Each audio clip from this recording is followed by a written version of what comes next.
given the challenges obviously related to COVID-19, which has imposed travel and movement restrictions, curfews in other jurisdictions, and also which has also made it also very difficult for us actually to meet in person. I think it's very timely for us to actually use this platform of virtual conferencing, because actually it allows us even to meet with those that cannot actually be able to travel as far afield from probably West Africa, North Africa, and also East Africa to be here in Southern Africa. But these technologies have actually facilitated us to be able to meet.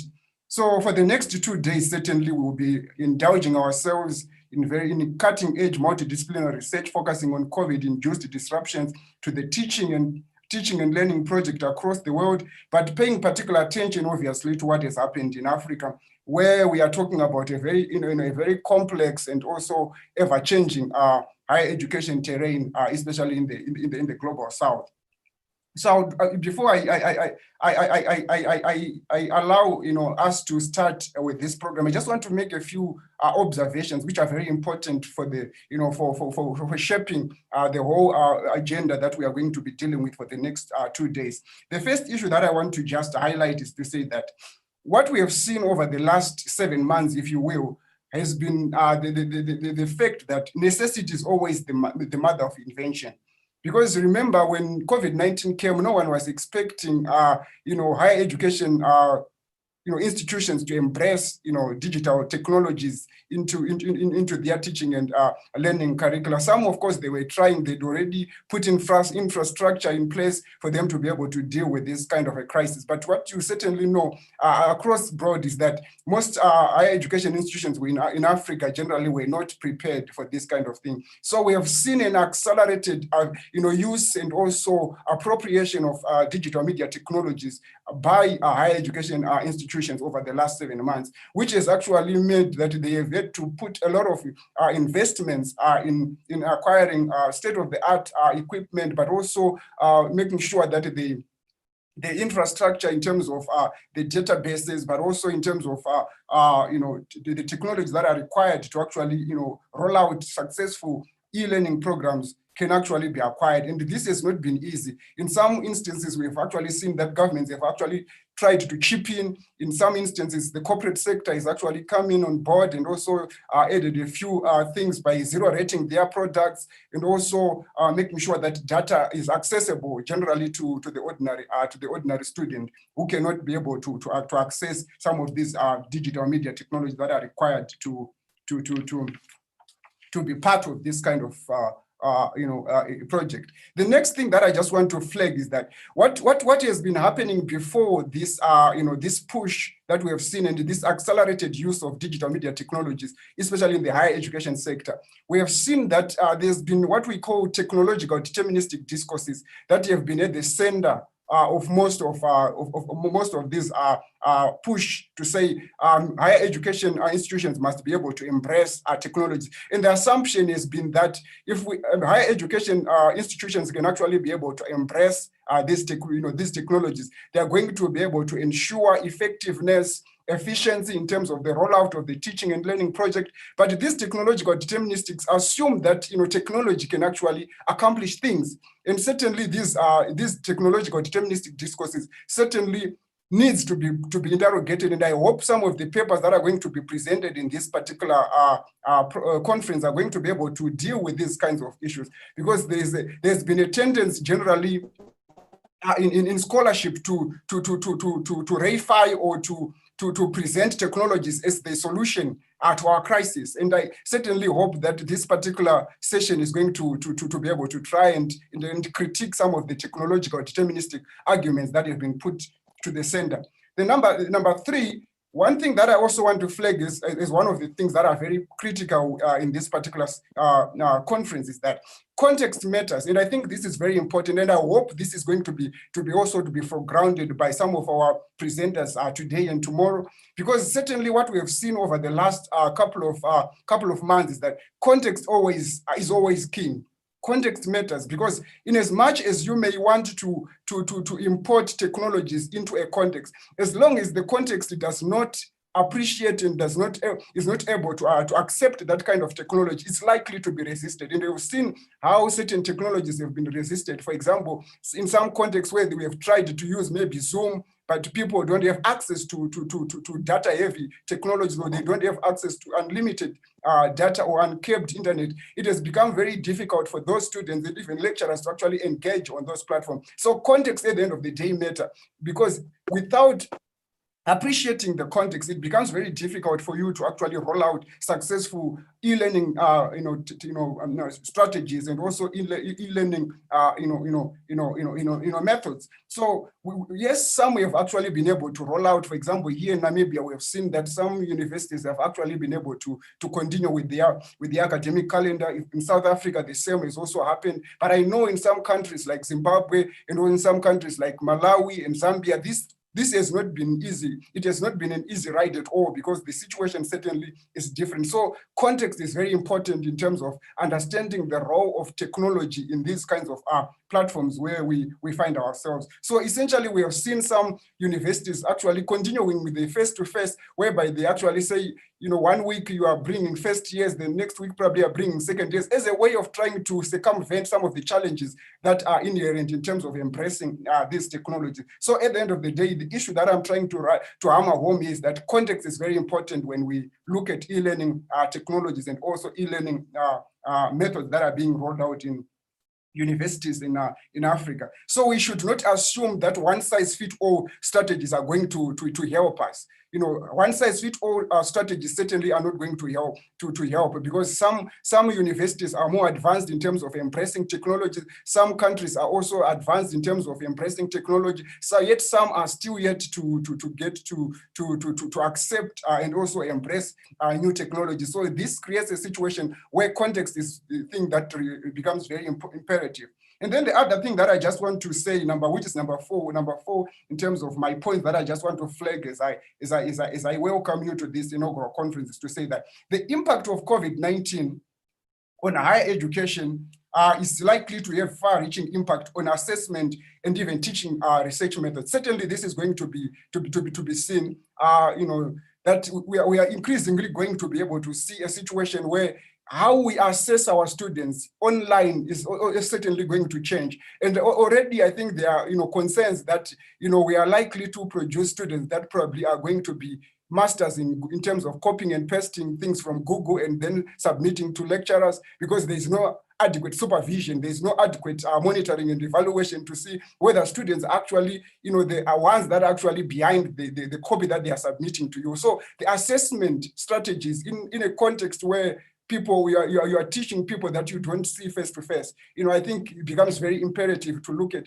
how assessment strategies are going to remain very relevant in a context where people probably can actually end up copying and pasting things from Google and other online resources. And I think this is very important. Already some have said, no, we are going to do timed assessments. Some have said we are going to make sure that when they write these tests or examinations, we'll be seeing them. So some kind of surveillance mechanisms are being put in place by some universities to actually be able to see what actually students are doing while they're at home. But again, there are limitations to these surveillance mechanisms. There are also limitations in terms of these supervision mechanisms that are being put in place. So it's very important that we also explore the impact of this digital turn on impact assessment strategies that universities are actually end up rolling out.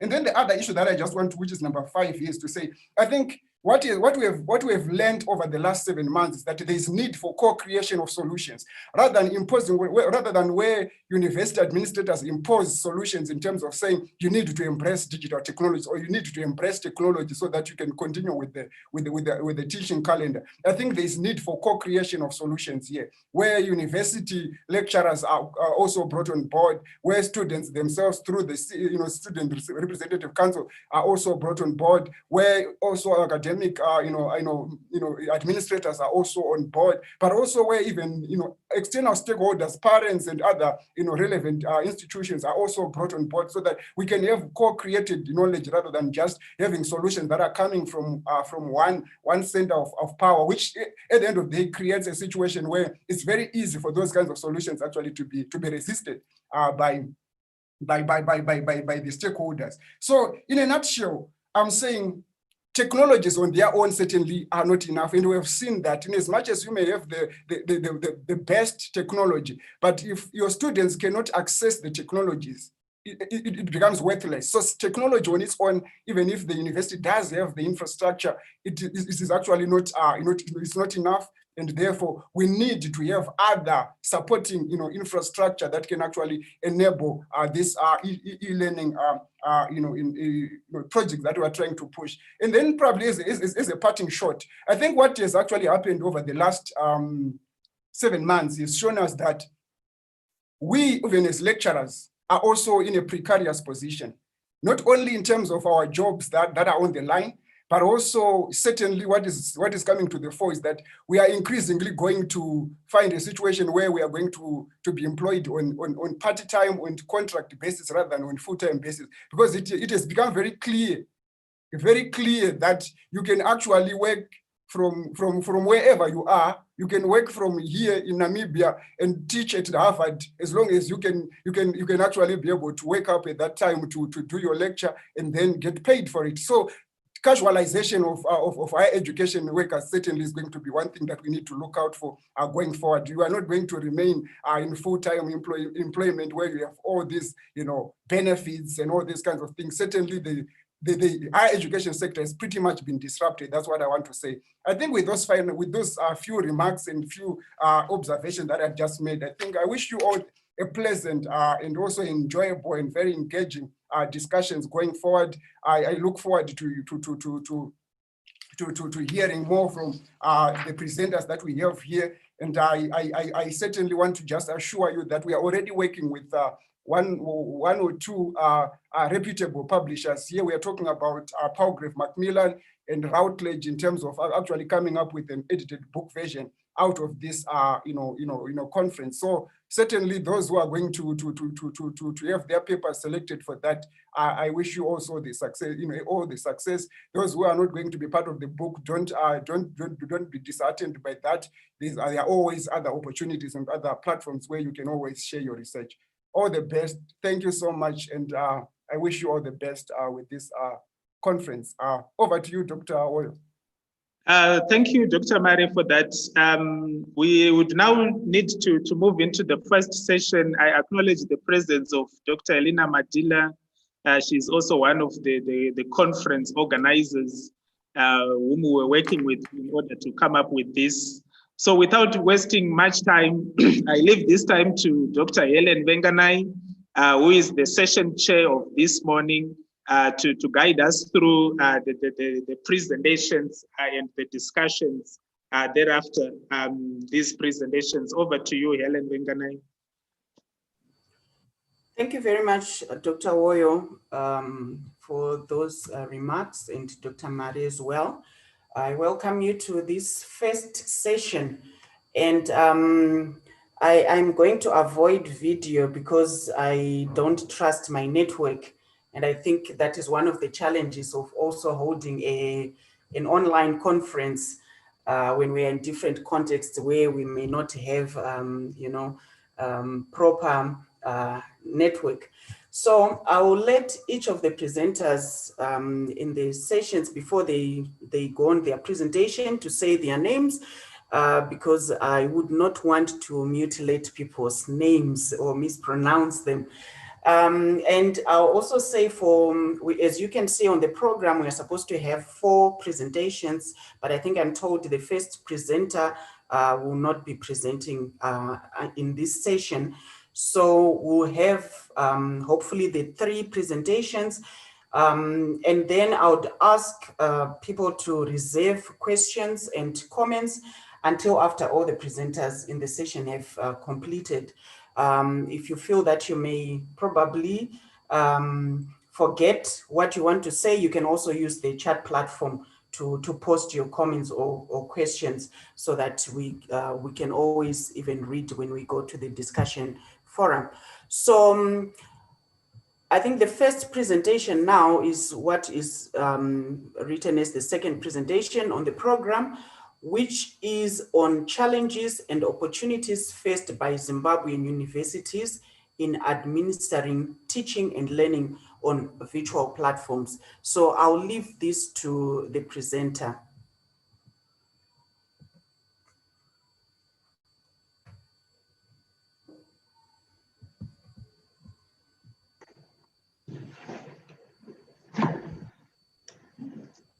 Good morning, conference organizers.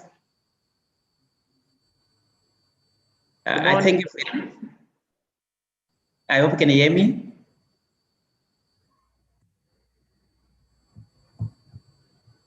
Can you hear me? Go ahead, we can hear you. Yes. Oh, thank you very much. Oh, thank you very much. I also thank the co-presenters who are here in this conference. I thank you for this opportunity. My topic, my name is Dr. Teddy Mungwari, Chinoy University of Technology. My co-presenter is away, but she's part of this presentation. My topic, as has been read, is challenges and opportunities faced by universities in Zimbabwe in administering teaching and learning on online platforms during COVID-19 lockdown. I want to start with just the introduction briefly, that universities in Zimbabwe were closed in March, around late March 2020.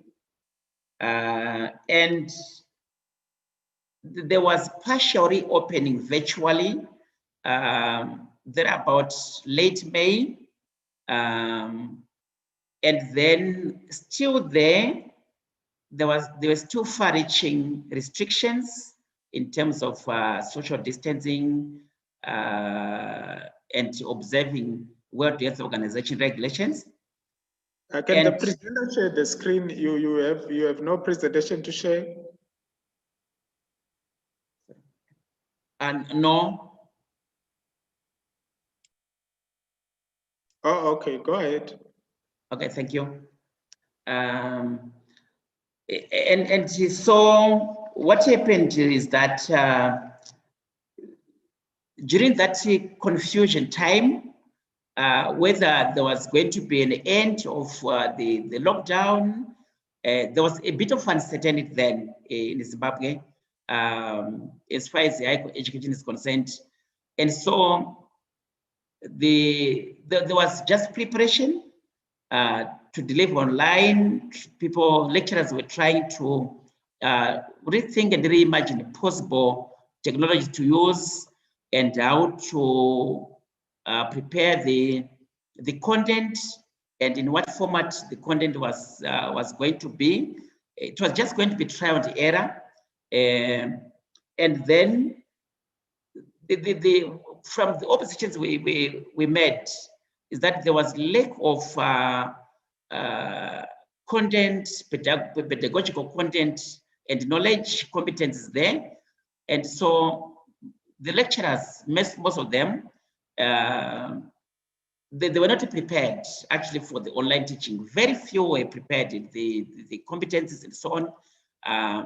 I think I can only highlight that in the introduction that it looks like of all the state universities and the private universities, only one university, ZOO, which is an open distance, was prepared, because for them, from the findings we got, is that nothing changed for them, because already their mode of delivery was online teaching, online assessment, online delivery, and so they said we're not shocked, we're not surprised, only that they to maybe further improve their technologies and so on.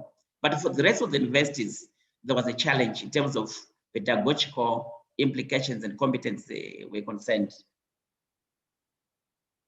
Then I want to highlight that universities closures occurred during an era where there was rapid transformation in information and communication technologies. There was a lot of progression then in the richer world. But unfortunately, for universities in Zimbabwe, the infrastructure itself, just like I want to echo Dr. Mary has just indicated, the infrastructure in FI's universities is concerned, to be very frank, it's very minimal. We're still lagging behind. And so there's need for, it's actually this COVID-19 lockdown, I think it exposed the universities as far as their preparedness in terms of crisis, emergencies, how to navigate that and how to adapt. And so there was need for rethinking and reimagining ways of how can we improve our infrastructure. And so the crisis, COVID-19 crisis, the online learning and teaching, I think it provided sort of for alternatives to think about it. Then learners also use internet technology to communicate with teachers and fellow students and fellow learners as well during this online learning. And so there is, and there wasn't, there is, because this is still continuous. Because in Zimbabwe here, we are now in our second semester, which has just begun this October. And so we could say the learners themselves, the students, they're still grappling as to say how best can they share knowledge among themselves vis-a-vis the information content which is given by their teachers, their tutors, their instructors, and so on. So they're still thinking about how they can improve their technologies so that they don't just learn among themselves as individuals, but they also learn from others and with others online. Then one thing we've also observed that Zim was prepared for this online teaching and learning, like I highlighted earlier. Then it's mainly because there's a lack of gadgets, devices, tools to be used both by teachers themselves and in worse situations, some students they lack the infrastructure, they lack the gadgets, which are smartphones, tablets, laptops, and other advanced gadgets.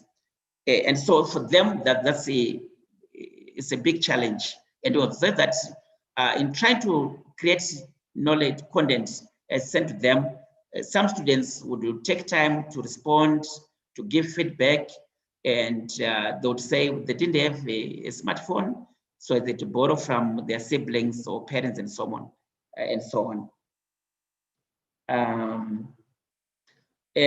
Still, I'll quickly go to finish my introduction and say online learning platforms.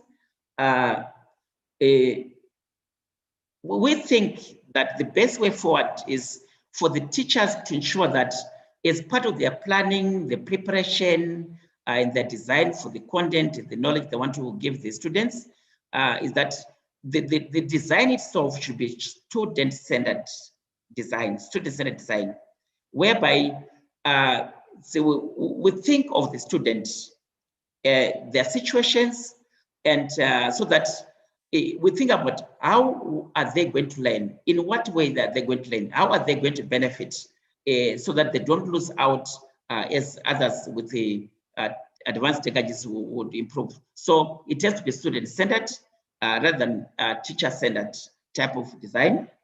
And I think, just like I want to echo Dr. Demayamari says, we need to again to think about how can we co-design, co-configuration with students as part of stakeholders, because it's them at the end of the day who are going to be the main purpose and also target of the teaching and learning. And so if you don't involve them in the designing, then I think we may lack on what exactly do they expect in terms of expectations in terms of what they expect in for the content and how the content is to be delivered to them, so that they'll be able to have access, and which is very easy for them to learn.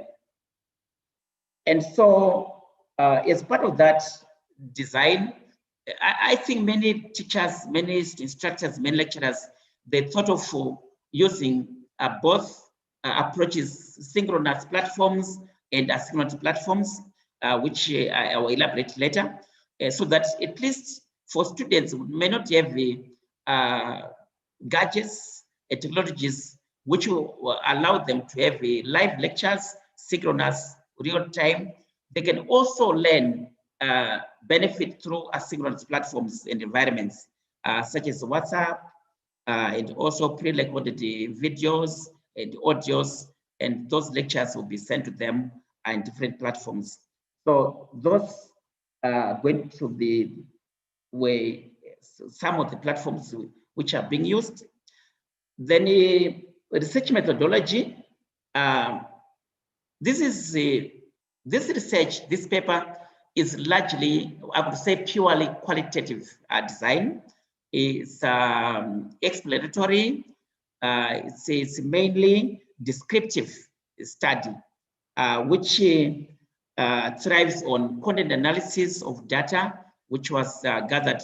The data mainly was the secondary data, which was gathered through scholarly journal articles, newspapers, some magazines, and also there was a lot of effort to have interviews, expert interviews, so that would incorporate the information to ensure that it is augmented from what we got from the journal articles and so on. So this is the research methodology. There was no effort to make it quantitative.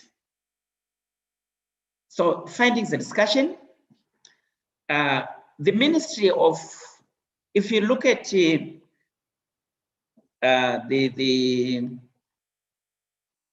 research questions and objectives there, normally the way have three, which actually target, try to achieve that. What did the Ministry of Higher and Teaching Education and Development, Innovation, and also universities, what efforts, what is that they did to ensure that online learning and teaching goes smoothly? So that was the first objective. And the second one is that what tools, what devices, what gadgets were and are used to facilitate the teaching and online learning. And the third one entails what were the merits and demerits of some of these tools, methodologies, and also devices, which we cited in objective number 2. And so I'll start with the ministry and universities authorities, what they did briefly there. The Ministry of Higher and Teaching Education, Development and Innovation, it gave some guidelines to higher education universities to just ensure that they follow the World Health Organization principles and also guidelines in terms of social distancing, using masks, and also to ensure that people, teachers and students, they continue mask sanitizing and so on, and other guidelines as well. Then each individual invests in their autonomous capacity. They also had further guidelines and regulations for the teachers now and lecturers on how they should operate, and also to assist the students. And so I'll give an example of what most universities did.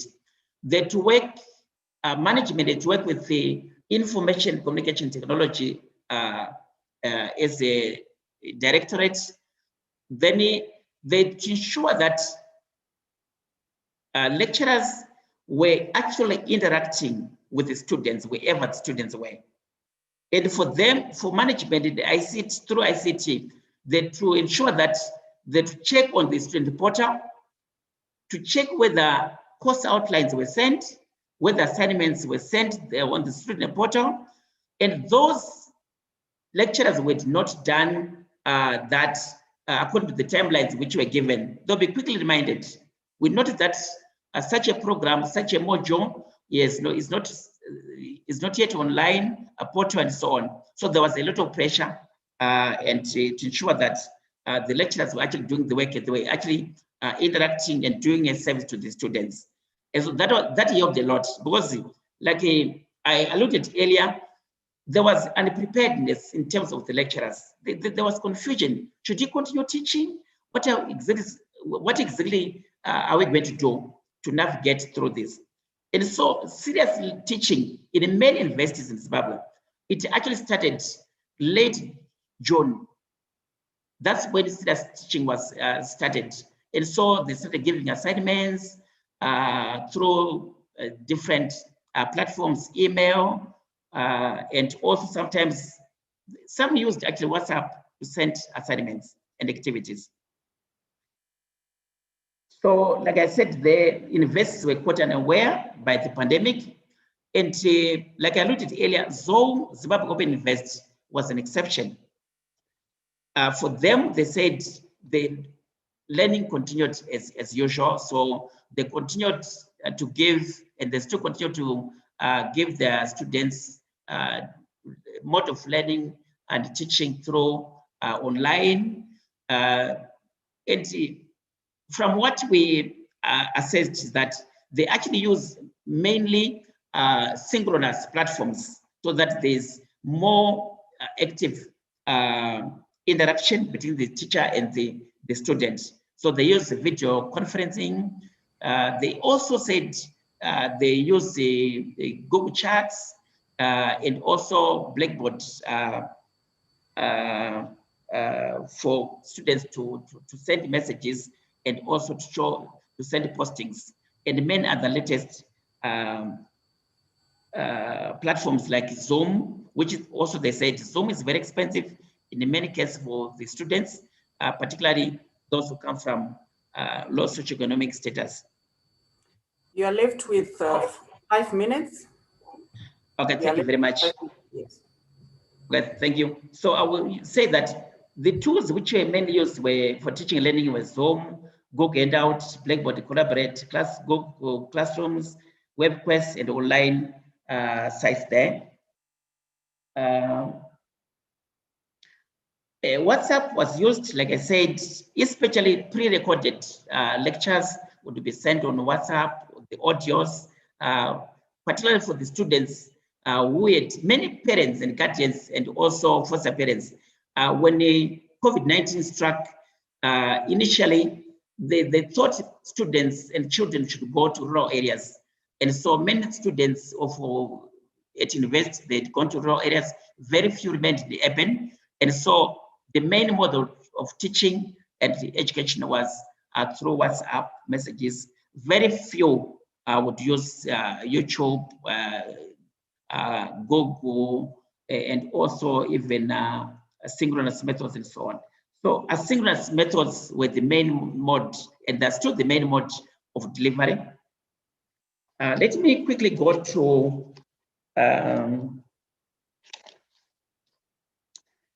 the conclusions there,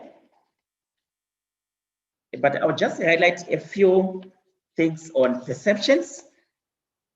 The major perceptions of teachers and also students were that this COVID-19 pandemic lockdown, the learning is become problematic to students who come from low socioeconomic status, which is the majority in Zimbabwe scenario. And so many students felt they were left out. There was this digital divide and so on. So the major concern and the perception is that when teachers are designing their lectures and content and so on, they should be aware that not all students can afford the gadgets, latest gadgets, even smartphones. So whereas the data is very expensive, it's costly. In Zimbabwe, service providers, Econet, Net1, Telecel, they never actually try to participate in the help of the students at universities. Instead, they rose their tariffs. Data became much more expensive. Even up to now, from March, data became very much more expensive. So that is one perception which is shared. And another perception is that there's need for teachers to continue monitoring students when they teach them online, and also even whether it's synchronous or asynchronous, ensure that the students are there, the presence there. There's need for so much interaction with students, sending the activities, sending assignments, give them due dates, ensure that the students also feedback and respond to ensure that they are also participating. But there is so much concern which is being raised that students, when they are engaged there, what do they do behind the scenes? Are they learning and so on? So there's so need for stakeholders to have collective responsibility to ensure that the teacher is also helped, parents, siblings, uncles, and so on. They also help the student, the child, the learner, that they're doing their work as is expected, so that this child benefits at the end. But in conclusion, I can say that there's still a lot of challenge. There are so many challenges in Zimbabwe way forward, because we still have the challenges of data shortages. It's expensive, and the gadgets are not there, and assessing students is a problem. Sometimes assignments are given, they come late, and examinations again. There's the issue and security of the quality assurance. Are we teaching enough for them to assess the students within a short period of time? And for CAT, for example, we in this semester we have one-on-one on campus for 3 weeks. Thereafter they go back. Then other students will come, just like at the university. They say students will only come one week, then they go back. Then online continues. But are we going to teach enough in terms of content coverage within the short period and so on? So we need to continue helping the student in earnest so that we maintain the quality, so that we are seen to maintain the level of what is expected when the student is produced at the end before graduation. I need to thank you, listeners and the organizers. Thank you very much, Dr. Teddy Mungwari, for the presentation where you were looking at the challenges and opportunities faced by Zimbabwean universities in administering teaching and learning on virtual platforms. As I said, those who may want to pose questions, you can still post them on the chat platform. We want to move to the second presentation, which talks about digital inhibitors in higher education during COVID-19 pandemic, and the presenters Chipo Mutongi and Tinashe Muchuri. So I'll leave this opportunity to the presenters. If for those who are presenting, if you could kindly share your presentations with Dr. Elisha Warrior so that he can be able to share the screen with other participants in this program. Thank you very much.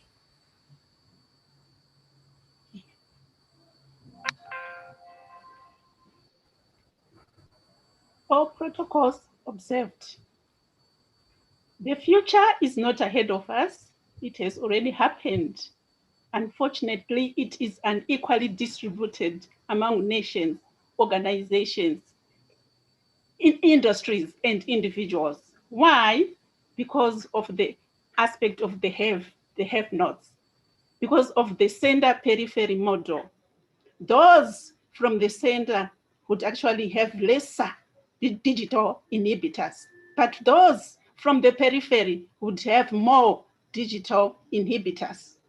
We are living in a devoured environment, an environment characterized by volatile uncertainty and ambiguity, disruptive, and diversity. This environment now, because of COVID-19, it has actually made it more disruptive. One thing for sure, COVID-19 is actually made or almost making one world culture possible. I remember one day when I was still in undergrad, I was given an assignment. We were given an assignment to identify whether one world culture is possible. And I presented my paper on the greater side that one world culture was not possible. But because of this COVID-19, we are now focusing on maybe one world culture, the wearing of masks. In Zimbabwe, we can also wear sort of clothes, social distancing, no handshake, no hugs, sanitization, we sanitize, frequent washing of hands. And also we have reduced face-to-face learning, which has made us undertake the virtual learning, which has made this, which has brought the digital inhibitors. What are these digital inhibitors? We searched from the internet about this word digital inhibitor. We've only found the digital as one word, the inhibitor as one word, but we did not get them combined. So we can safely say that Mutongi and Muchuri coined the term digital inhibitor. Digital inhibitor is any form of hindrance to access, retrieve, restore, share, disseminate information through the use of electronic technology. This then results in the widening of the gap between the learners, the tutors, and the institutions. COVID-19. COVID-19 means coronavirus disease. It is an infectious disease caused by a newly discovered coronavirus. It was discovered in China in 2019, the last month of that year.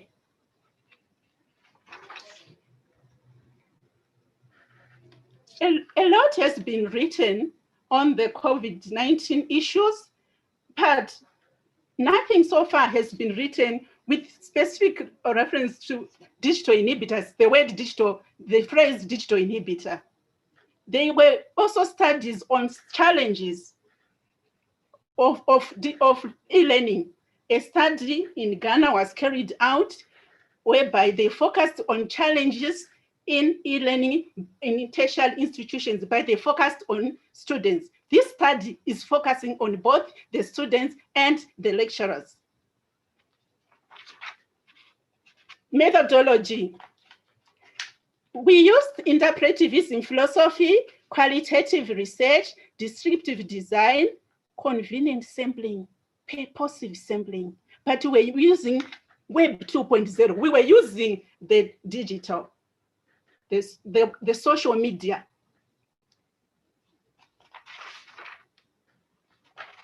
Findings.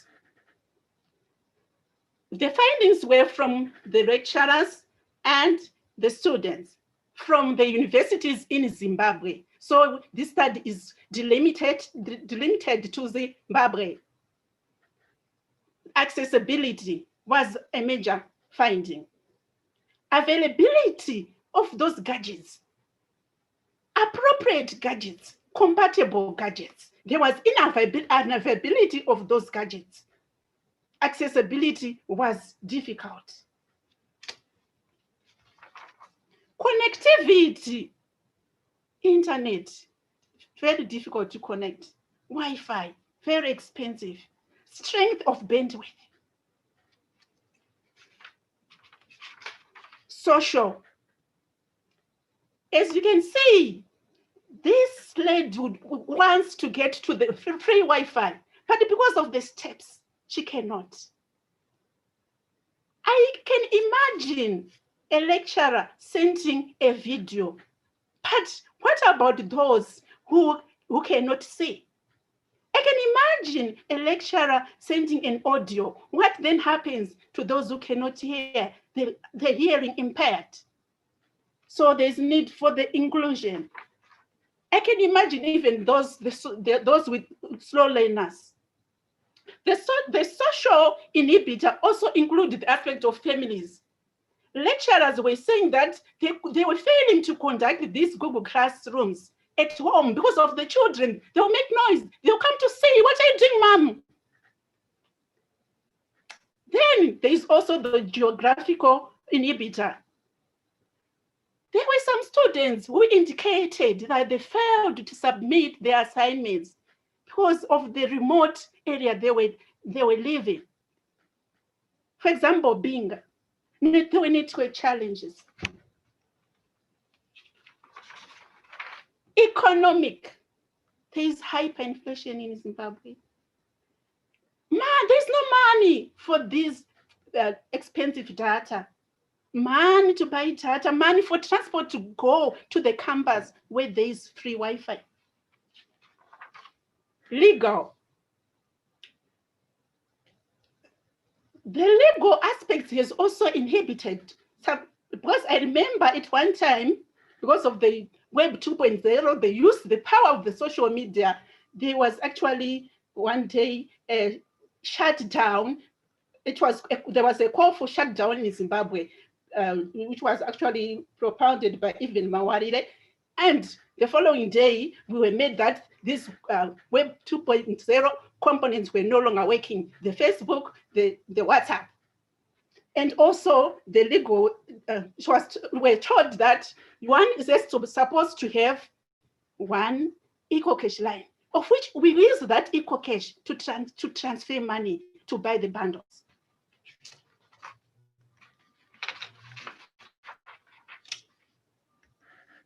Computer literacy. Press any key to start. Where is the key? Where is the key? Where is the N key? I'm only seeing 1, 2, 3, Q, W, E. I cannot see any key. I cannot see any key. Where is the key? Where is the key? The key the student cannot see the key. One student actually said that she cannot even know how to turn on the computer. So imagine how can that student would use the digital learning, the virtual learning. Information literacy. There is no information literacy. There is lack of it in Zimbabwe. We are bombarded with information. There is information superhighway, big data. There is actually a challenge because the students are supposed to submit assignments. Lecturers are supposed to write articles. But because of this information superhighway, it is difficult to surf to get the authentic information, the valid information, the relevant information, to actually really answer the question, because there is too much of this because of digital technology. Technological and digital infrastructure. There is lack of it in Zimbabwe. The hardware is not compatible, the database, the security, the software, the applications, they support the network, the internet, the servers, the communication.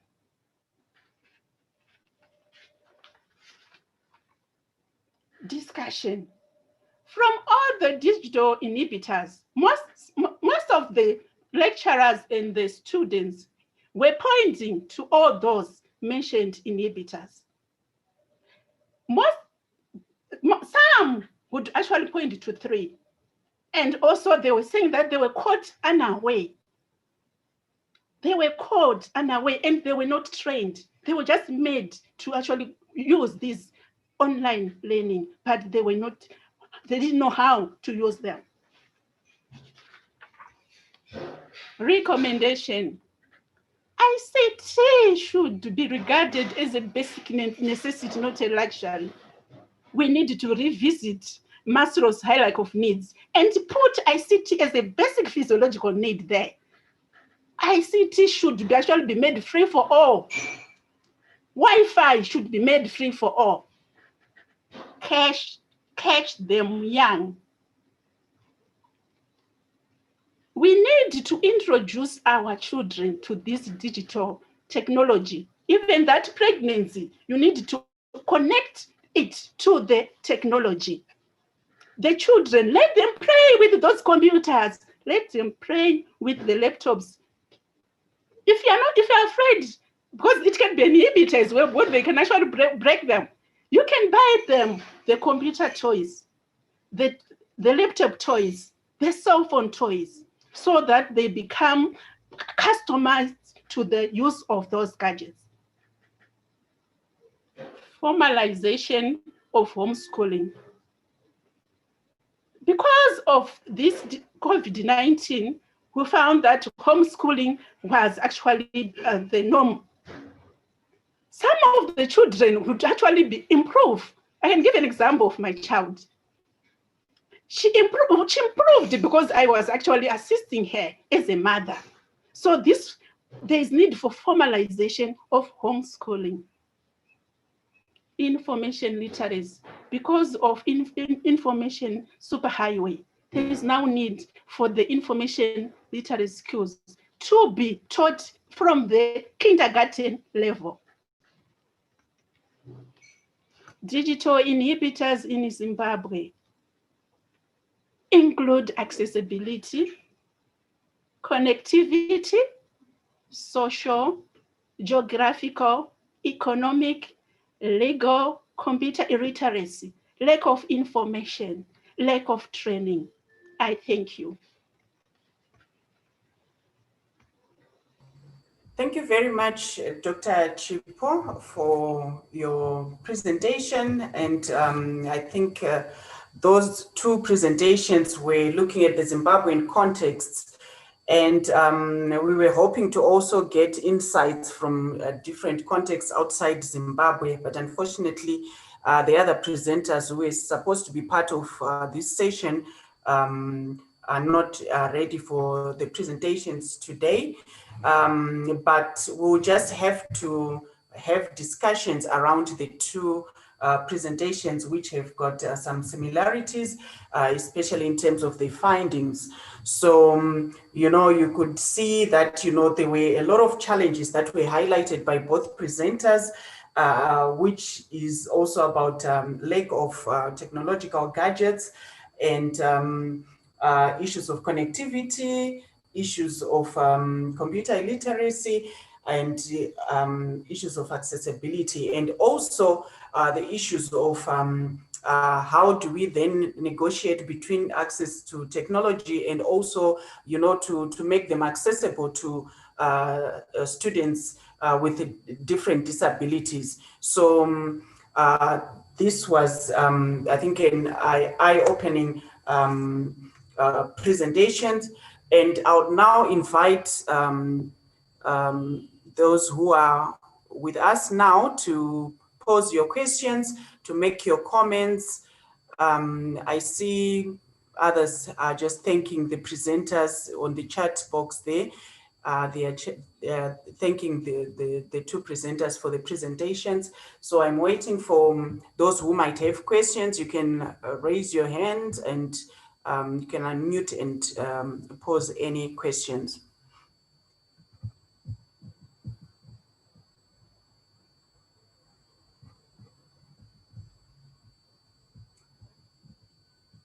So far, I don't see anybody with a question.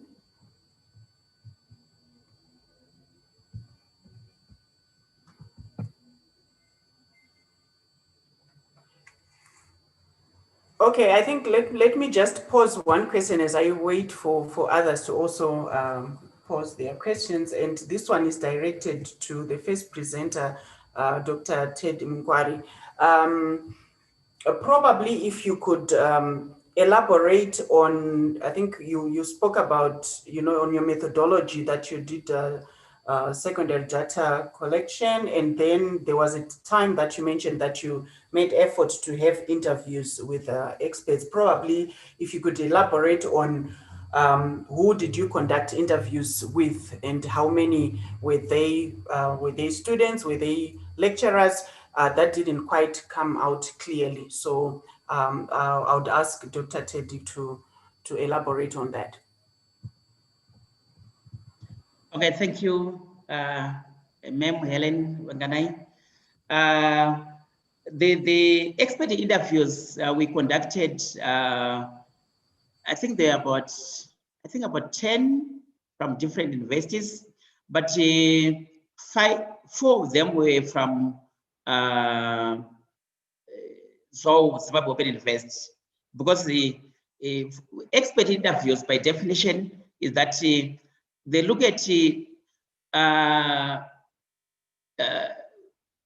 people who have inside in-depth knowledge on the topic, on the issue, especially those things, those issues which are just emerging, which are just starting, and so they have a knowledge and a insight knowledge on them, and so they can just help give way forward on what is expected in a society, in an environment, and so on.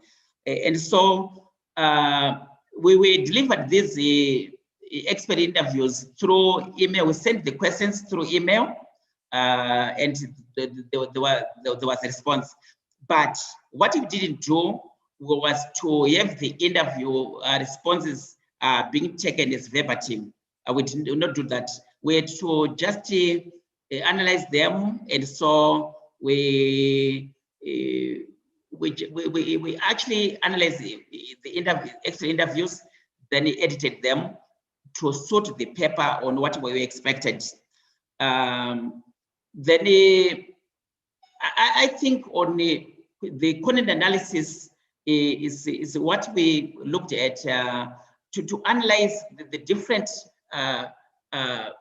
responses which we got from the different lecturers who were experienced on using online teaching and online learning as well. We got quite a number from Institute of Technology, from Africa University, from NAST.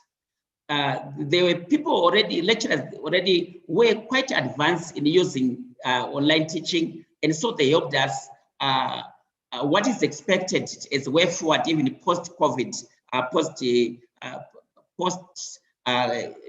pandemic, and so they were very helpful. We didn't interview students at all. Okay, thank you very much for that clarification. There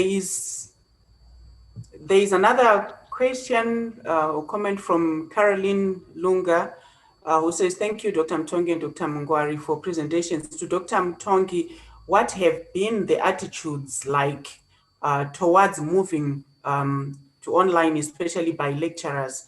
In your study, did you come up, I think, did it come up as one of the inhibitors?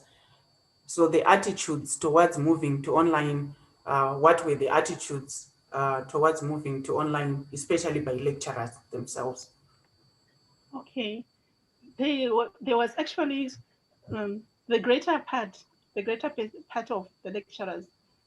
The attitude was actually the negative one, because of the aspect of the knowledge, know-how on its own. For example, at MSU, there's the use of Google Classroom. There was no proper training because of this COVID either. Movement was actually minimized. So lecturers didn't get proper training on the use of Google Classrooms. So you would find that most of the lecturers were now actually just typing notes and putting them on Google, uploading them on Google Class, which also would have challenges because the students were used to actually face-to-face learning. Then the lecturers were also complaining about on the issue of the bundles and also the issue of difficulties in conducting these lectures at home because of the family issues. Then the students were actually crying to go back to the face-to-face tutorials. Today, even they are also begging for the face-to-face tutorials because there is no longer that touch, the lecturer and the teacher attachment, and they still want it. They are not ready for this digital learning, the virtual learning. Thank you, Dr. Chipo. Dr. Woyo had a question. We were glad that we are going to have the presentation by Samuel from Nigeria. So we are giving him time to just settle in. So I'm taking a question from Dr. Woyo before we get a presentation from Samuel. Thank you, Chair, for the opportunity. My questions. I'll first want to ask the two presenters, well, what has been the role of context in terms of shaping the result and creative solutions put in place by universities in Zimbabwe. Then secondly, I think I have got methodological concerns with both studies. I'm not sure whether Chipo said she collected data from both students and lecturers, and if that was the case, issues around population are not quite clear. Issues around the sample are not quite clear. Issues around the design of the instrument are also not quite clear. And when I was looking at the results presented, I don't quite think that the results, it looks like the results were from one side of the respondents than being from both sides, and I would have wanted them to be quite clear to say that these are student inhibitors and these are lecturer inhibitors. And then coming back to my first question, it would have given the audience and everyone else thinking around creative solutions. Maybe if they can both respond to that, it would be quite helpful.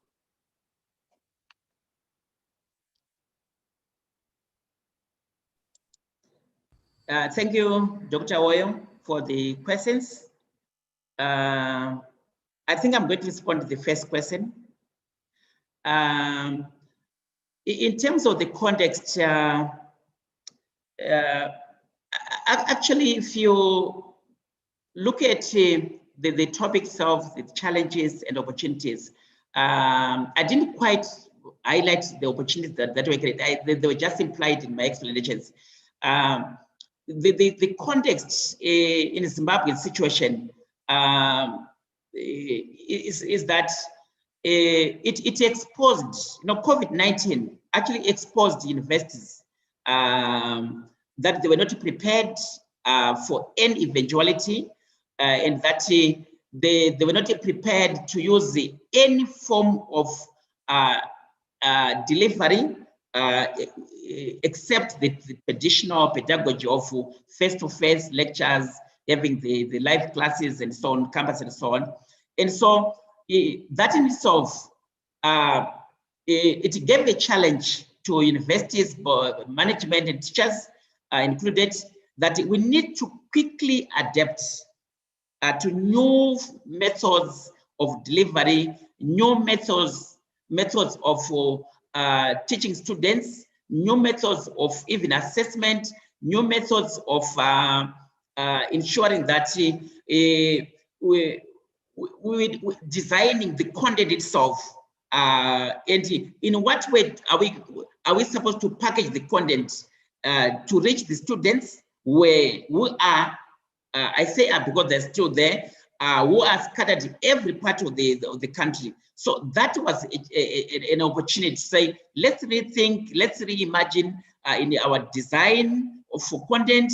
Let's use new ways which can be adapted and which can allow us to ensure that the learner benefits at the end of the day. And this is why I actually said we, instead of thinking about using synchronous methods in environments or platforms, let's also think about the asynchronous, which are easily accessed by the bulk of our students, so that they also are not left behind. Like I said, let's be watchful about the digital divide. So I think the context is very important. Like both of you are raising, Dr. Demaya indicated that in his introductory remarks that let's think of the context. Are we going to leave the students and we move along with the those students who are just privileged and so on? So I think the issue of context to assess the both privileged and privileged students should be brought into context so that all students they seem to benefit in our delivery and also in learning as well. Thank you. Thank you, Dr. Mngwari. Dr. Mtongi, do you have brief comments? Okay, I would want to answer the question on the aspect of who were facing these inhibitors. Okay, both the lecturers and students were facing the same inhibitors, but how they were facing them is now different. Like the social inhibitor, the students, that the aspect of the physical, the disability aspect was mainly from the students. Then the one for the family conducting a Google class at home was mainly from the lecturers. But whilst I also, when I was conducting the Google Classroom, I could actually see these inhibitors, the family inhibitor, because I could hear a husband speaking whilst I'm conducting a lesson, and I would hear children crying. So it was also from both. But the students did not mention that the aspect of the family, but lecturers mentioned that aspect of the family. Then the geographical was mentioned mainly by the students and few lecturers, because one lecturer, when I was conducting interviewing him through the use of the Web 2.0, the WhatsApp, the Facebook, and also I was using also the Google Classrooms. He indicated that he is at the farm and cannot respond. There's no connectivity. So the aspect of geographical and connectivity then goes hand in hand. I thank you. Thank you very much. We have another question which says, Dr. Mngwari, kindly highlight the opportunities that are there in Zimbabwe that can assist both lecturers and university administrators to administer teaching and learning on virtual platforms. And how can we as academic tap on these opportunities to ensure that there will be no disruptions in future? That's directed to Dr. Mngwari.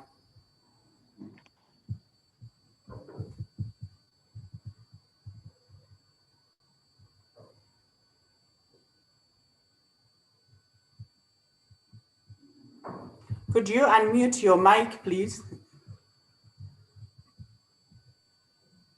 Hello? Yes. Oh, thank you. Yes, thank you very much for the question.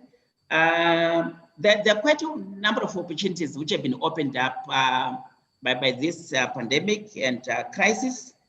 One opportunity I think I could just highlight is that I think before a crisis, people don't want to be creative. We really take pro-action activities. And so this COVID-19 challenge provided opportunity for people to be innovative, both administrators, management, lecturers, even the students. We are all supposed to be innovative in the way in which we are supposed to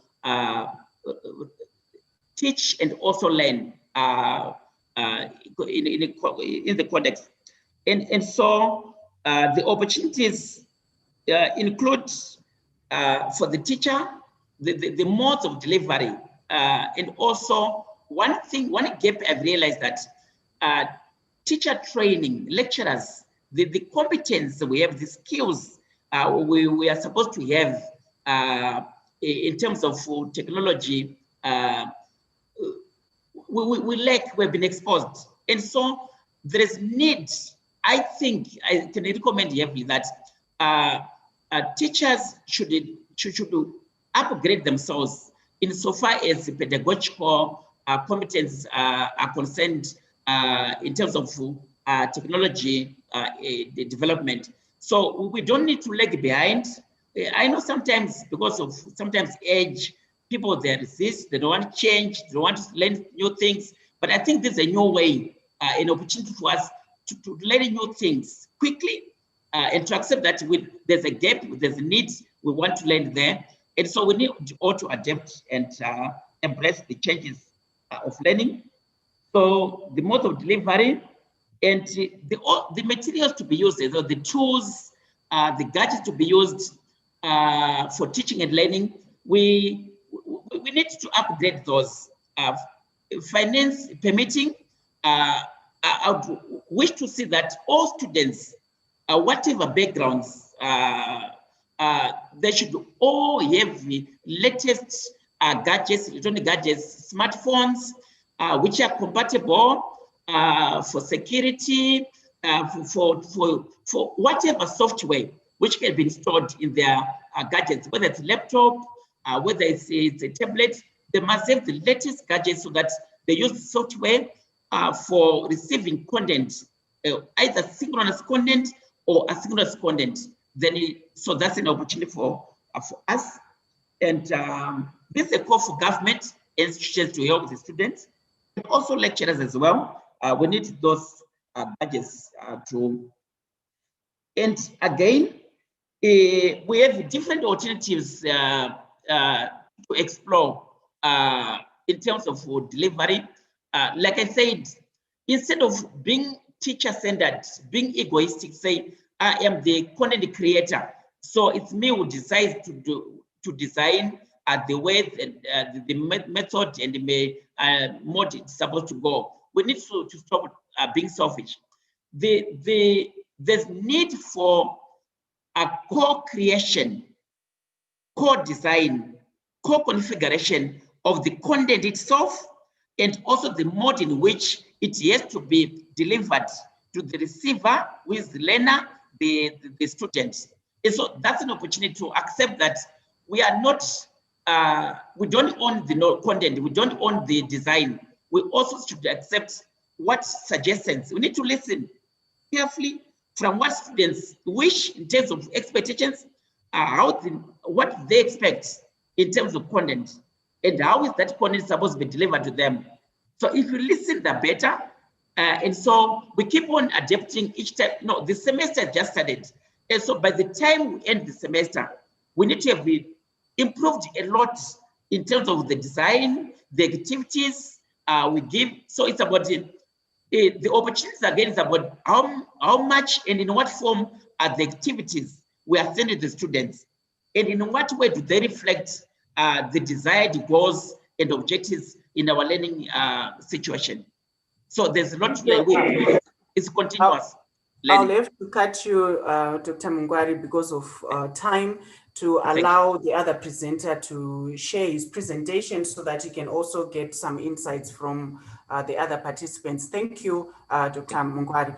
So we now want to go to the last presentation in this session from Samuel, which with the topic Teachers and Students' Perceptions of the Adoption of E-Learning in Nigerian Secondary Schools during COVID-19. So Samuel, you've got 20 minutes for your presentation. Please go ahead. Good morning, can you hear me?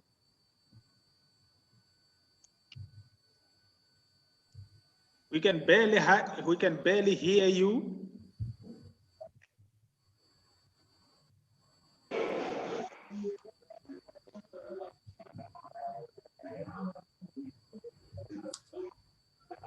Samuel. Okay, I think, can you hear me?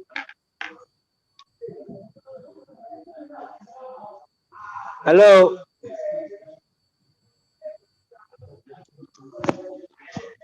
We can hear you now. All right, thank you. So permit me to quickly share my screen so I can present my presentation. I'll be speaking on the perception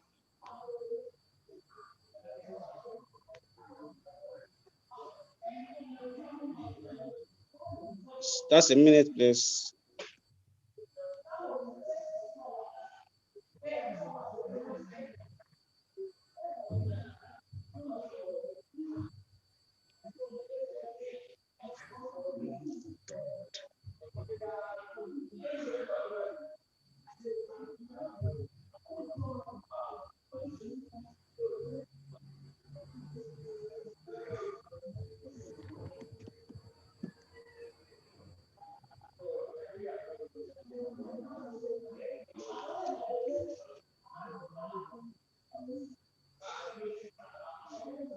Are you struggling to share?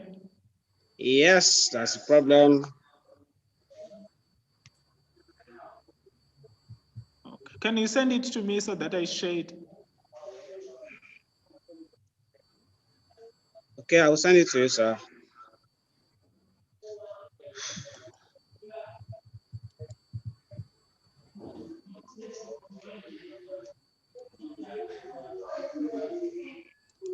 Yes.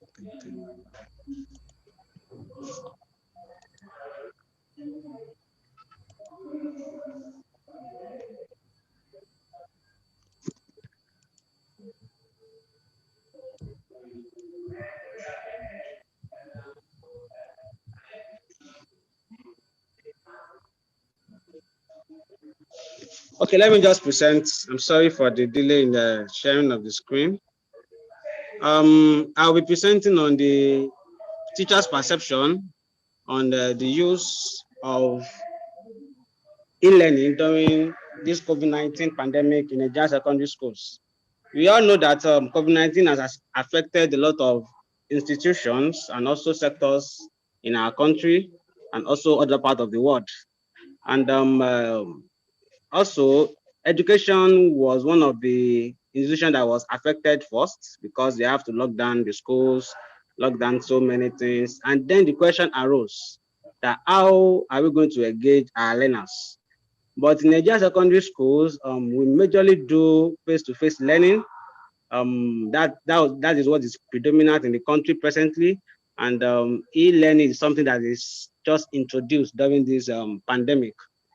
Of course, there are some schools that are using e-learning, especially the tertiary institution, but they are using it as a blended learning.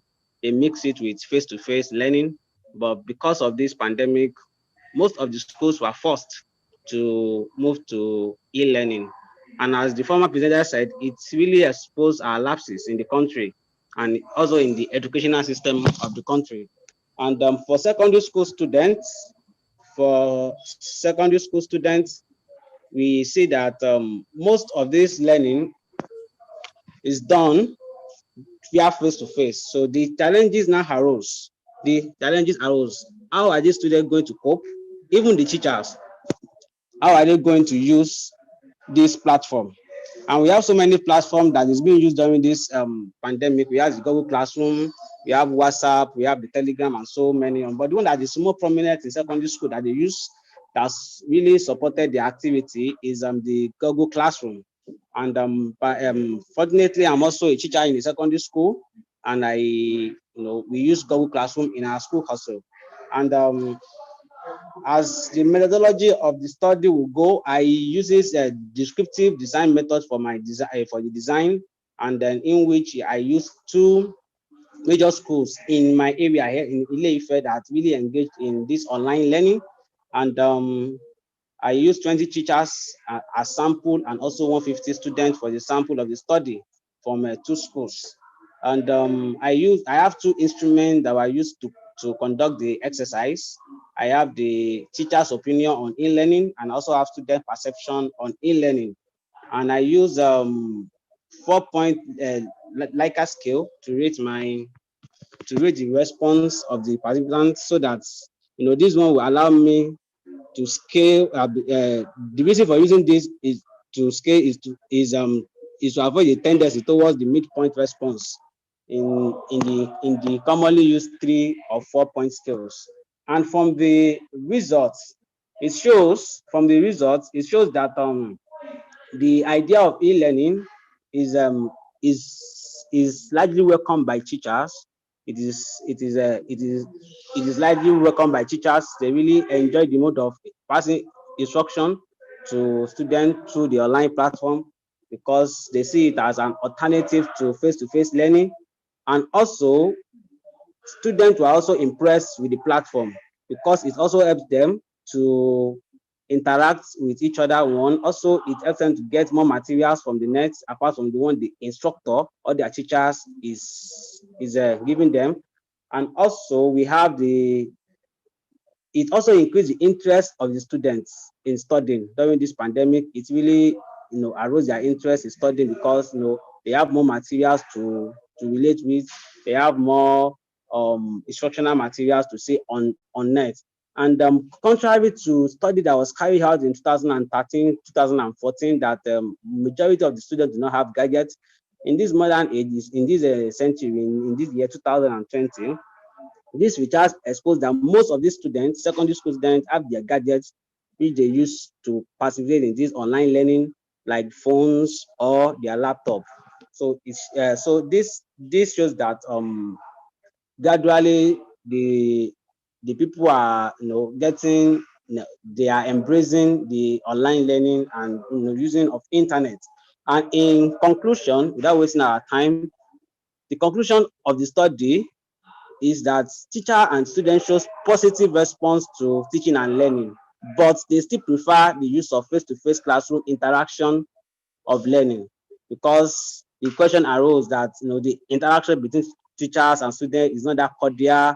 Seeing the student face to face, seeing their reaction, what they are doing at that particular time, they don't know. They are just teaching. They don't know the reaction of the student. Maybe the student is really listening to them, or the student just on the system and left the environment where the teacher is teaching. So the conclusion is, of course, it is welcomed, but there is also challenges about what is this student doing at this particular time in time that this teacher is teaching. So they still prefer the face-to-face classroom interaction to online learning. Thank you for listening. Thank you very much for a very short presentation. And you were sharing on the Nigerian experience. And I think the only kind of difference that is there is that the other 2 presenters were looking at it from the, maybe at university kind of level, and you are looking at the secondary schools. So I would also invite comments. I would also invite questions. You can post on the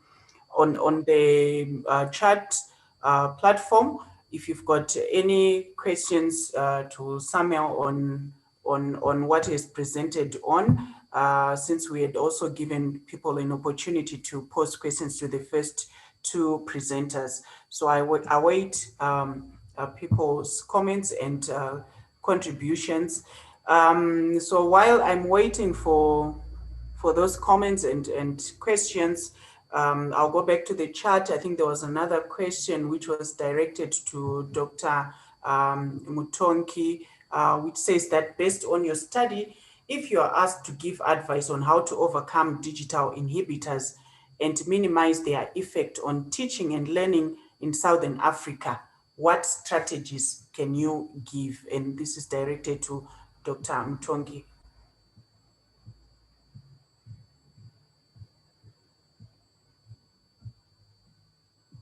Dr. Mutongi?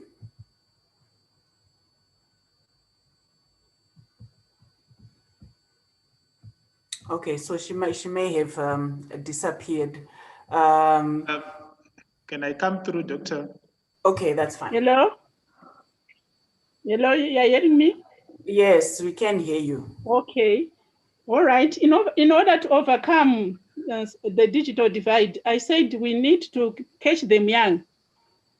Train up a child in the way he should go so that he won't depart from it as young as they are. You must introduce them to the use of the ICT and the information literacy. Then also the aspect of making this a need, a necessity, a basic need.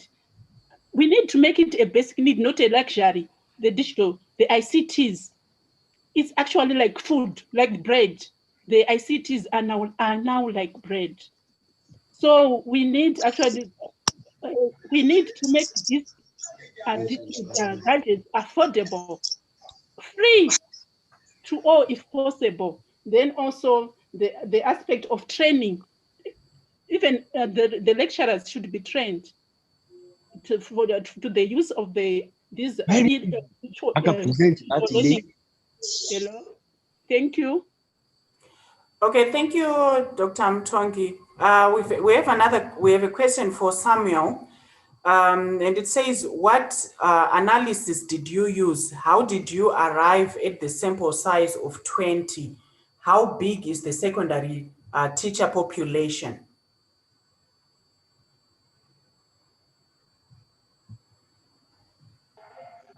Yeah, thank you. The two secondary school that I use as teachers population of and 80, and that's around 80. So just not to be biased, and the response from them. So 20 teachers responded because physical, contact wasn't encouraged that time. So I had to use through Google Form, pass it through the Google Classroom. So 20 teachers responded. And I use descriptive analysis. Why I use this percentage. I use a percentage to analyze their responses for the cadre rating scale. So that's what I use. So the population of the teachers in the school were 80. So from the 80, I drew 20 teachers out of it. Samuel, while you are still there, so do you really think that by just focusing on descriptives, you're gonna get the deeper nuances of issues of perceptions and opinions? Why didn't you use if you were employing quantitative methods, why didn't you use rigorous statistics in order to arrive at that? Please come again, please. No, I'm asking that if you have used descriptive statistics, did you think that descriptive statistics actually helped you to meet the research objectives of you measuring perceptions? What kind of conclusions can we then make for the Nigerian secondary schools just based on descriptive statistics? Yes, these descriptive statistics were used because it enables me to get the description of what they feel about this online class. And of course, there was one question which addresses the qualitative aspects, which asks about their opinion. That's why I gave the last conclusion that they said, of course, it is being used. It is positive for them, but they will still prefer to use online. They will still prefer to use classroom to classroom interaction. Why? Because they don't know what the student is doing at that particular time, how the student is listening to them at that particular time. So there was a qualitative aspect and just like one or two questions on the qualitative aspects to draw my conclusion. Okay, thank you. So I'm going to the chat box. There are a couple of questions there. So one says, thanks for the presentation. I would like to note that since your study focused on one urban center, which is Osun State, out of numerous urban centers and capital cities in Nigeria, it may not be proper to generalize your findings to other parts of the country. So I think that's more of a comment. And then the same person goes on to say, you may not have the research data to talk about e-learning in higher education in Nigeria because you may not have the access or experience in that area. From what is non-secondary schools in Nigeria in various categories and standards in terms of ownership and quality delivery. I imagine you are talking from your own local and specific environment. I don't know if you want to comment on that before I give you other questions. No comment, ma'am. It's well, I got the point. That's fine. There's another question which says, may you kindly summarize the teacher perceptions and students' perceptions? Also touch more on the affordability and access to these e-learning platforms. So do schools in Nigeria have a specific learning management system that they are using, or each school comes up with their own? Yeah, each school comes up with their own platform in which they use. There is not a learning management system, but each school come up with its own platform to use. While we have some using Google Classroom, we have some also use other platform like WhatsApp or this Google Meet and Zoom for their classes. So we have various platforms. Each school develop its own platform for e-learning. So the perception of teacher generally, as I've said in summary, is the idea is welcome, but they still prefer the face-to-face classroom to this online teaching in my area in this Osun State. And also the student perception is also they show positive response to it because they say it's increased their learning, their motivations to learning.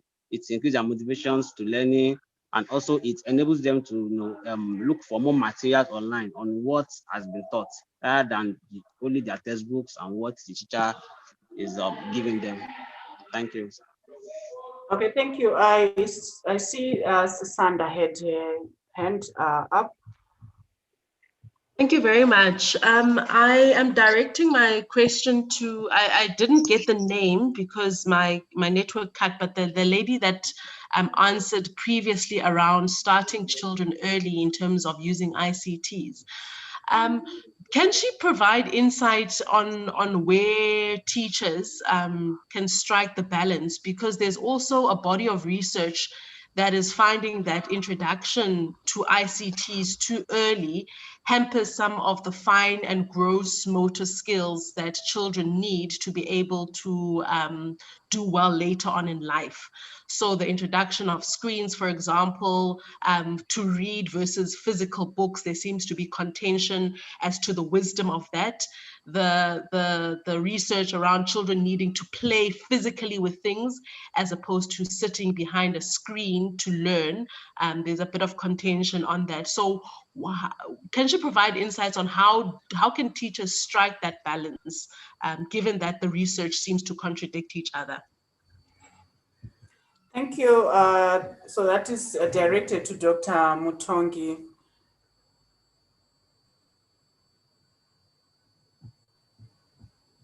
Hello? Okay.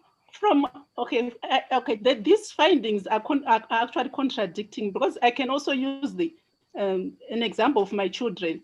I didn't teach them how to use the computer, but they can type. They can go anyway. Because through exploring. So these children, if you catch them young, they are so intelligent. They find their way. Thank you. Okay, thank you. There is another question directed to Samuel. What can be done to enhance the fidelity of students to online learning, as this is one of the challenges highlighted by the respondents in your study? So the question says, what can be done to enhance the fidelity of students to online learning, as this is one of the challenges highlighted by the respondents in your study? Yes, thank you. It's a big challenge because the teacher may not know what the student is doing at a particular time. But I think what can be done is for the teacher to really encourage the student to to tell them the importance or why for them to attend the classrooms are important. One, two, teacher must also find a way to use interactive learning strategy. You don't have to use lecture strategy or just only teacher discussing always, but teacher to incorporate a method of interaction or discussion during the learning, that you have to call on one or two students periodically during your lectures to know if truly they are really participating in the classroom. So I think using discussion strategy or interactive strategy will also go a long way in killing the infidelity in online learning, in online teaching and learning. Thank you. Thank you. There's another question as well. Did you try to find out why do teachers still prefer face-to-face teaching since your study was qualitative? Yeah, one is they talk about the the data they use, talking about the internet charges. They talk about it that it is high. Talk about the internet charges being high, and also the student response, students reaction at the point, and also it's also there. And also we have some teachers that are struggling with the use of this thing. So we have some teachers that are struggling with this use of online learning. And also we have network problems at times, that you may have a course, you may have a subject to teach at a particular time, but the internet network may be poor, so interrupting the smooth teaching and learning at that particular time. So these are their the observations they made. Thank you. Okay, there is another question which says, based on your research, if you have to advise school principals on the best e-learning management platform, which one will you recommend and why? I think you have a lot of platform, but for me, I've used a lot, and I will still go with Google Classroom, because it has a feature like a normal classroom. The only deficiency in it is there is no live video interaction in it. But of course, a teacher can still record his presentation in video and then post it to the students. So I will recommend the Google Classroom for teaching and learning, because it also gives you the avenue to give them assignments and grade the assignments and give them the feedback almost immediately. Okay, thank you very much. You can still pose more questions. We have a little bit of time left within this session. So you can pose questions to any of the presenters. I'll go back to Dr. Mtongi. There's another question that still needs your attention. It says, Dr. Mtongi, you also spoke of information literacy and digital literacy in your presentation. May you kindly give us the difference between the two concepts, and using your findings, kindly advise on the best ways to address digital illiteracy among university students. Hello. The difference between computer literacy and information literacy. Computer literacy is the ability to use the computer, the physical gadgets, the ability to use the computer, the ability to use the cell phone. That's the computer literacy. It does it without the aspect of the information aspect, because information is a science. There is actually it's a discipline, information science. Then information literacy is actually the understanding of knowing the appropriate information to use at the right time, the authentic information, because information comes because of the use of the Web 2.0, the social media, the information superhighway. We are bombarded with different kinds of information coming from anyone. People can actually post anything, upload anything. So if we have information literacy, we therefore be able to tell or to assess, to validate the authenticity of that information. Then The other part, may I have the other part of the question? Okay, the other part of the question says, using your findings, kindly advise on the best ways to address digital illiteracy among university students. Among university students? Yes. Okay. From the findings, I discovered one student who indicated that who showed that she was not even able to actually turn on a computer. I had to start teaching her. Before I turned to the module, I had to start to teach her. She would come to my office and I would teach her how to use the computer literacy. I taught her the computer literacy. So the lecturers would come in to help them. Then for the university students who would advise as lecturers for them to enroll for short courses or to practice to using the computers, the computers at the labs, at the campus. Thank you. Okay, so I think maybe that comment that you're making probably could somehow tie to what the other question is about, or rather it's a comment which says that no, the focus is not on computer literacy, but digital literacy. So I don't know, maybe you could comment on what the focus should be on. Is it on computer literacy or digital literacy? Okay, I was talking of the computer literacy, that there are some students who are computer literate.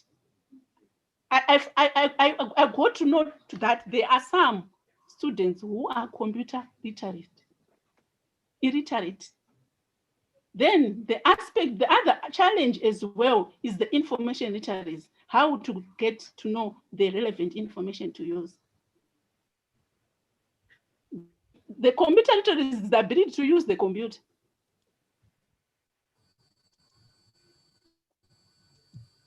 Okay. Okay, thank you very much. Because I think the point that was being raised there is that computer literacy and digital literacy are not the same. But I think, yes, you are highlighting that some may not even be computer literate to start off with.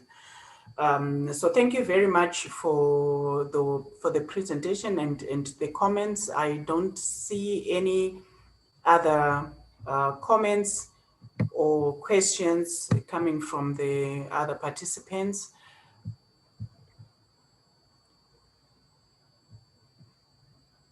So I think let me take this opportunity to thank people, everyone that has participated in this session, and to thank the presenters who started with Dr. Teddy Mungwari, who looked at the challenges and opportunities faced by Zimbabwean universities in administering teaching and learning on virtual platforms. And then we had Dr. Chipom Tongi, who talked about the digital inhibitors in higher education during COVID-19 pandemic. And lastly, we had Samuel, who talked about teachers and students' perceptions of the adoptions of e-learning in Nigerian secondary schools during COVID-19. So I appreciate the presenters for giving us an insights from their own context.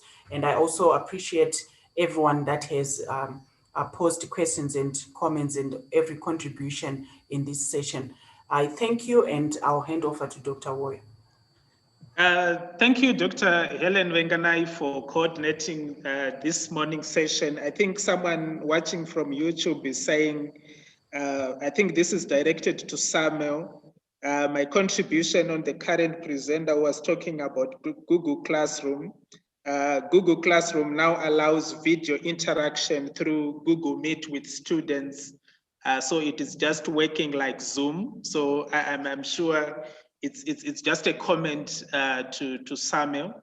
Thank you, Dr. Wenganai. Dr. Wenganai works with the Women's University in Africa. She writes more about gender and other stuff. It was good having you in this session and coordinating in this conference. We appreciate the efforts and the zeal and the interest in coordinating this session we really want to thank you as part of the organizing team for agreeing to such a job. Thank you very much.